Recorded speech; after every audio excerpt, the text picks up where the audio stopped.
वेळ सकाळी 8ची, गटारी अमावास्येची सकाळ।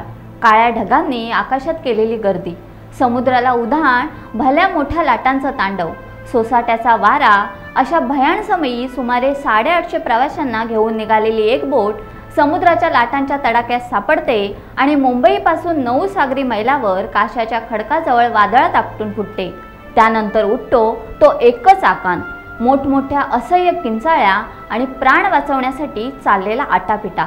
मात्र कुणाचीच मदत मिळत नाही आणि मदतीअभावी जातात ते भर अमावास्येला तब्बल 625 जणांचे बळी।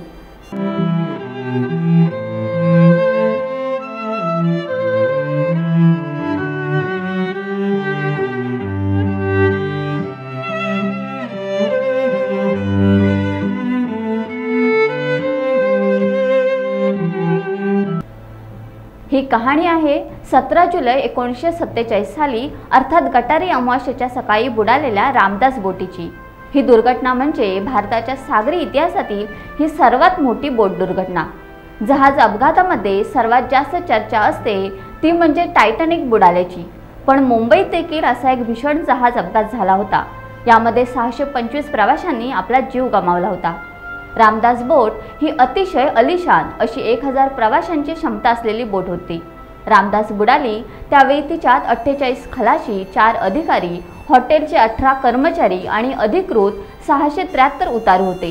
35 इतर प्रवासीही होते, म्हणजेच एकूण 778 प्रवासी त्यावेळी रामदास बोटीमधून प्रवास करत होते। यामधील जवळपास अर्ध्या लोकांना जलसमाधी मिळाली। त्या काळी मुंबई गोवा सागरी मार्गावर धावणारी ही रामदास बोट आठवड्यात शनिवारी मुंबई रेवस फेरी करायची, त्यामुळे या बोटीला नवरी बोट असे या भागात म्हणत। 179 फूट लांब, 29 फूट रुंद व 406 टन वजनाची ही बोट 1000 पेक्षा प्रवासी वाहण्याची क्षमता असलेले हे जहाज ब्रिटिश नौदलासाठी सैन्याची ने-आण करण्यासाठी बांधलेले।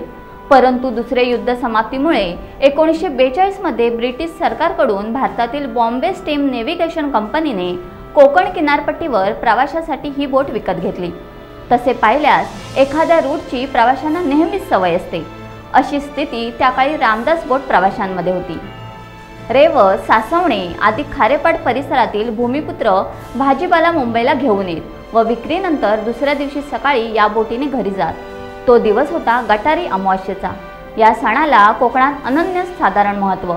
घरी कोंबडी मटण करायचे, त्यावर ताव मारायचा आणि यथेच्छ ताणून द्यायची, त्यामुळे या बोटी चाकरमान्यांचा भरणा मोठा होता। रामदास बोट कलंडल्यामुळे हा अपघात झाला आणि बोटीवरील 850 प्रवासी पाण्यात पडले। बोटीवर आपत्कालीन सुरक्षा सामुग्रीचा अभावच होता। अपघाताची सूचना किनाऱ्यावर देण्यासाठी कुठलीच यंत्रणा अस्तित्वात नव्हती, त्यामुळे बोटीला अपघात झाल्याची सूचना मिळू शकली नाही।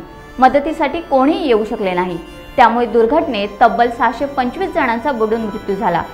ज्यांना चांगले पोहता येत होते असे लोक पोहत किनाऱ्याच्या दिशेने निघाले। काहींना मच्छीमार बोटी दिसल्या, त्या बोटींनी पोहणाऱ्या प्रवाशांना बाहेर काढून रेवस किनाऱ्यावर आणले। काही जण पोहत ससून डॉक बंदरावर पोहोचले आणि त्यानंतरच रामदास बोट दुर्घटनेची माहिती यंत्रणांना कळली।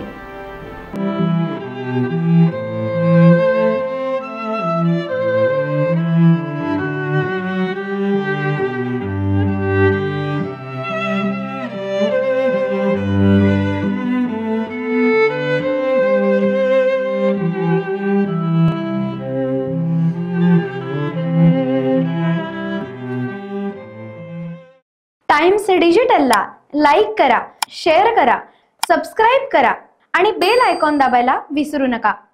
Times digital.